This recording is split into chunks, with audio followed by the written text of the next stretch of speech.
What's going on, guys? Today we're going to talk about the 5 things that you will only see poker fish do. I have never seen a good poker player do any of the 5 things on this list. In fact, if you see anybody do any of these 5 things at your poker table, it is likely you are in a good poker game. I would stick around. It's probably going to be pretty profitable for you. Let's jump into it, counting down from 5 to 1. Here we go. All right, so number 5, guys, pretty obvious, is playing trashy hands. This is the number 1 way, after all, to quickly spot our fishy friends at the poker table, and that is playing all sorts of junky hands. Instead, guys, you only want to be playing pocket pairs, which means pocket aces all the way down to pocket 2s. In addition to that, I would recommend playing most Broadway hands, so that's hands like king, queen, king, jack, and queen, jack. And I would also recommend playing a bunch of strong suited connectors, so that's going to be hands like jack 10 suited, 10 9 suited, and 9 8 suited, 8 7 suited. And basically what I mean, guys, when it's suited, that means both cards are the same suit, so for example the 10 of hearts and 9 of hearts. And finally, I would recommend playing a bunch of good suited aces, so hands like ace 7 suited, ace 6 suited, and so on. And the suits don't matter, it could be hearts, it could be diamonds, it could be spades, it could be clubs. And the most important point of all, guys, is to simply fold everything else. I know this is gonna sound crazy to some people that are watching this video, they're just starting out in the game, but guys, the easiest way by far to get ahead in poker is to simply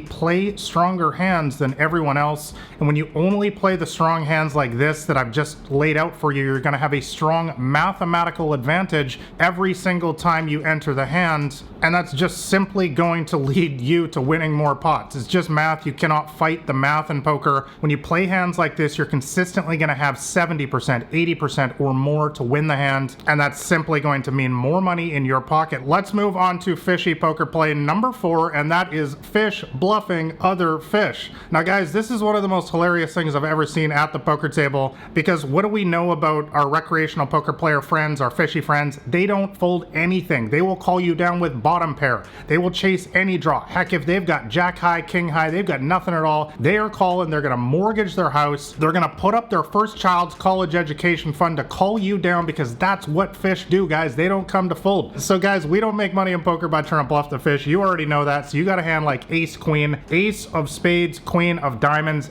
and you're up against a fish, and by the river the board reads a king jack 7 4 3 with 3 diamonds on there, meaning there is a possible flush draw. Guys, in a situation like this, I know it's not the answer anyone's looking for, but you need to be checking and giving up. Trying to make a big bet here and bluffing out a player who's just going to call you. If they have any pair on this board, any kind of draw, anything, they're going to call you down, guys, and we only have ace high. Guys, the bottom line is good poker players know that you can't win all pots. Sometimes you just simply need to give up, and you specifically want to do it when you have absolutely nothing on a highly coordinated board like this versus the specific poker player type who does not like to fold. If you're going to bluff anybody at the poker table, do not bluff other fish. Bluff tight players who are trying to find a reason to fold. You don't ever want to be bluffing the recreational poker players. All right, guys, let's move on to fishy poker play number 3, and that is calling down with a bad kicker. Now, guys, this is a classic play of all poker beginners and our fishy friends, and they notoriously do it with hands like ace jack, king jack, and more, of course, but we're going to focus on one of those hands right now, king of hearts and jack of spades. All right, guys, so the flop comes down with the king of clubs, 4 of diamonds, and 3 of spades. So awesome, right? You hit top pair. That is absolutely amazing. However, guys, we need to realize in a spot like this on a very dry board that the ranges are very polarized here, and I'm going to explain exactly what I mean by that in a second. So they make a bet, you call, and we're going to assume you're up against a decent player in this hand, by the way. So when they make a bet on the flop here, once again, polarized ranges. So what I mean by that is they're going to have some sort of strong hand like an ace king or a king queen, both of which are significantly ahead of us. Those hands are like 85% to win versus us because their kicker beats ours. We only have a jack kicker, and a king or a queen kicker beats us. However, I do expect a decent player here to be continuing on the flop, making a bet here on the flop with all sorts of other hands that we're a massive favorite against, like a pocket 9s, like a pocket 10s, sometimes even with a complete bluff like an ace queen. So that's why in this situation it makes sense for us to just call. I hope you guys understand that. If we make a raise here, we're only going to get action most of the time from those hands that are crushing us, the ace king and the king queen, and we're just going to fold out all their bluffs or their mediocre hands like pocket 9s, pocket 10s. So there's no point for us to raise here. So so you just call in this situation. So the turn comes down with the 7 of hearts. They make a bet again. Guys, the alarm bells need to be going off in your mind here when a decent player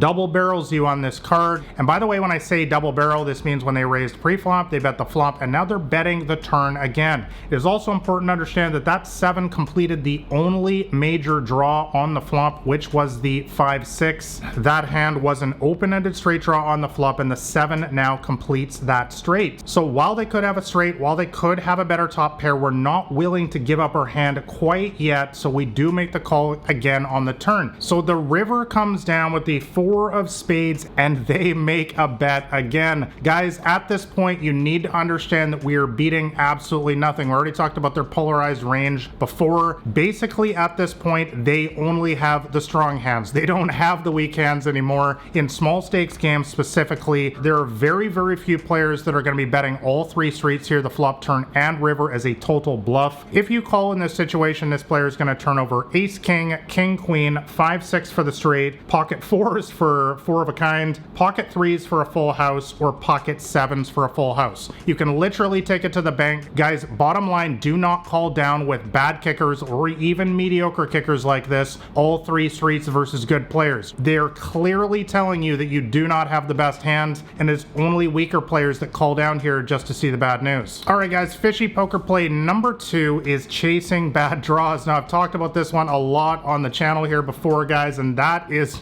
always making sure that your draw is to the nuts. And the nuts in poker is just a slang term for the best hand possible, or one of the best hands possible. Guys, what you need to understand about draws in poker is that they don't come through very often, so it only stands to reason that you want to be chasing a draw that if it comes through, it's going to be the best draw. Let me give you an example. On a river of a jack 10, 7, 9, 10, our fishy friend who's been chasing the whole way with a hand like 8-6 is going to win the grand prize of giving all their money away. That's the prize that they get for hitting their straight here, because king queen has the nut straight, aka a higher straight. So guys, bottom line, when you are chasing draws at the poker table, learn how to read board textures like this and do not chase the lower end of the straight. If you're going to be calling with a straight draw, for example, make sure it's the higher cards that is going to give you the best straight if that card comes through. All right, guys, moving on to my number 1 fishy poker play, and that is going all in with junk before the flop. Specifically, we've seen this again and again, guys, with our fishy friends at the poker table. They will shove all in with a suited connector, with a pocket 8, with a hand like king 10. Often the reason why is because they're on tilt, which means that they're frustrated, but a lot of times these players actually think that's a good idea. It is not, guys. Let me tell you what hands you should be going all in with, and I would say, guys, if you're playing in a cash game or a tournament with the stacks are around 100 big blinds, you should only be willing to go all in before the flop, especially versus a decent player